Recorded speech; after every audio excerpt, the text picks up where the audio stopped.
Natasha, there is no stimulus deal in sight for these small businesses. How are small business owners coping? Yeah, Jessica, they are barely surviving. And when we're talking about Small Business Saturday, the holiday season sales, there's never been more at stake than this year. And a lot of people understand that.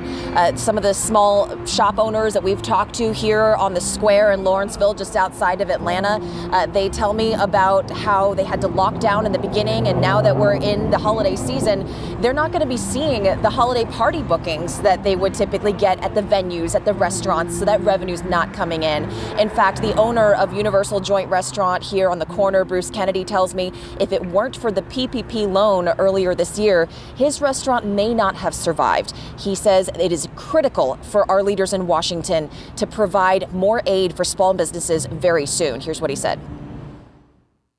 It's not, Democrat, it's not Republican, we're just people.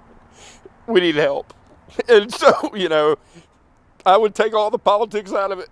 That's what we're telling everybody here, take it all out and let's just be people and help each other out because we got to get through this together. Andrew, it's great to have you with us. I know you're in Georgia, and I think you were able to just hear the anguish in that man's voice. He owns restaurants.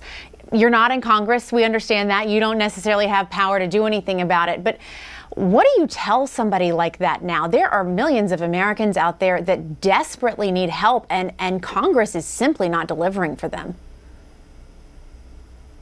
Oh, we need better leadership out of Congress, Jessica. That restaurateur is not alone. Almost half of independent restaurants may close in the next number of days. And I talked to members of Congress who represent small towns in western Massachusetts and Iowa, and a lot of these towns only have one restaurant, and that one restaurant has shut its doors forever. So imagine being in a town and your one restaurant closes. That's happening in towns across the country.